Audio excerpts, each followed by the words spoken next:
Hello, everyone. Zelensky sent Trump a letter, and Trump is going to boast it as a kind of apology. It's not. Zelensky calls the debacle at the Oval Office regrettable, and it is. It was regrettable. But he's not apologizing for anything, nor should he, because he has nothing to apologize for. Something else, this is important. Ukraine hadn't received any direct notification from the US to confirm that yes, the aid has indeed been cut off. So Zelensky's working with his defense ministry to determine what the heck is going on. You know, if you're going to betray somebody, the least you can do is at least tell them so that they could find alternative ways of dealing with the situation. Can we do that? Can we have that courtesy? Zelensky continued reiterating that he wants a clear understanding who is standing where, what all everybody's doing, and what guarantees of security and support are given to Ukraine. I don't think those are unreasonable requests, especially, as he pointed out, when it comes to protecting lives during a full-scale war. I disagree with this particular headline.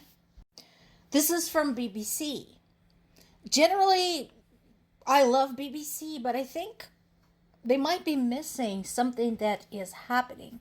It is true that there are disagreements in Europe. That much is true. We know that there are countries who are part of Europe, part of the Schengen space, that support Russia. Hungary, I'm looking at you. And there are others.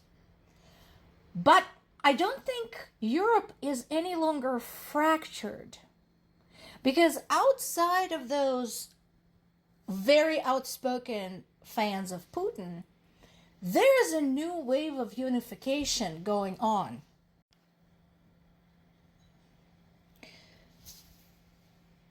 In the words of a diplomat from one European nation, it's certainly one way of focusing our minds and wallets. Donald Trump is doing us a favor if we choose to think about it that way, and I think they absolutely should.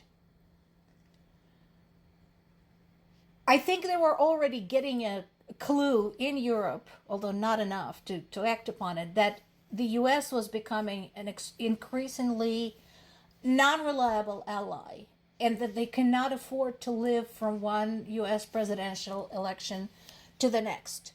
So,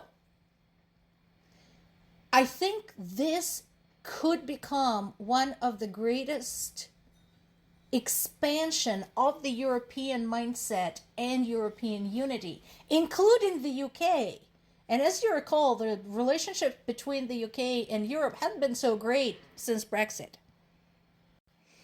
It's true that the diplomatic activity, the economic discussions, and so appear to be frenzied and scrambled. But I don't see it that way. Yes, things need to be done quickly. I think they didn't quite realize just how quickly Trump was going to wreck things. But I don't think they're scrambling in kind of a negative way. I don't think they're fumbling. I think they're just trying to quickly get shit done because that's what needs to happen right now. We don't have a lot of time. And yes, I agree, this is a huge moment in European history. Again, I think we might see something like the unification that followed the Soviet Union downfall and followed, going farther back, the end of World War II. What everyone is doing now, talking about their defense spending, talking about the future, talking about the consequences, all of these are the right things.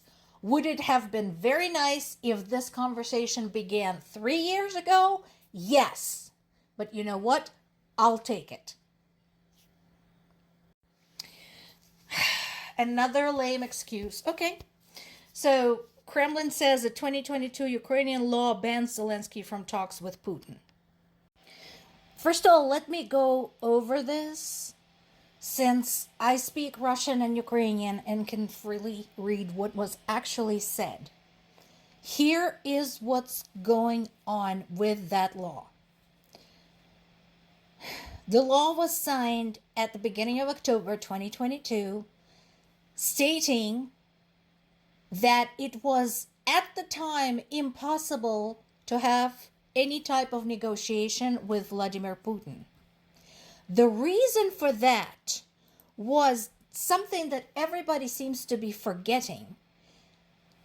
By that time, Ukraine was engaged with the Russian military since 2014. So that's been going on for 8 years by that point, since the annexation of Crimea. Between 2014 and 2022, Ukraine held 200 talks with Russia and reached 20 ceasefire agreements, all of which were violated by Putin. And the biggest violation was February 24th, 2022, the invasion of Ukraine. So, Zelensky said, okay, it's no use. Because after 8 years and 200 conversations and 20 ceasefire agreements, all of which came to nothing, he believed it in the interest of national security and national unity to be the best thing to have a law saying, okay, we're not doing this anymore.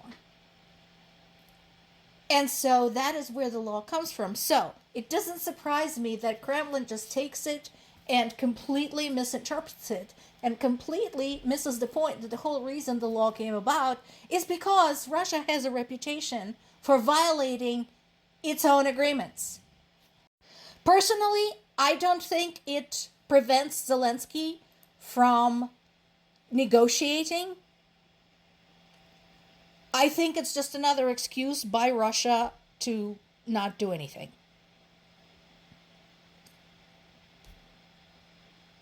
That's it. That's all you need to know. Also, this article in Associated Press gives an excellent summary of the scale of what the Ukrainian army is dealing with, the length of the front line, the number of casualties, and so on and so forth. So, good piece that.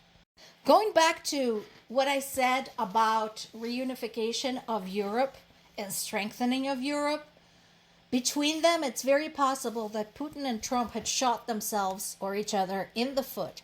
You have to remember that all of this comes after now multiple and well-documented acts of hostile intent by Russia against not just the United States, but European countries. We've had terrorist attacks, we had cyber attacks, we had election interference.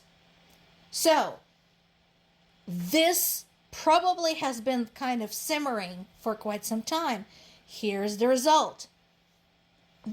Germany is now pushing through another aid packet to Ukraine. People of France are supporting assistance to Ukraine, including sending peacekeepers. And I can understand the French. I think of all the European leaders, Macron is sort of has the same vibe as Zelensky. You know, he's young, charismatic, kind of cute, energetic. And so the French can identify with that. And I can see why, the old French revolutionary spirit is definitely rising. And I think it could be a very good thing for Europe. But again, this needs to go on quickly. Basically, discard the US. They're no longer a partner. They're no longer a factor. Figure it out. Strike back with everything you've got.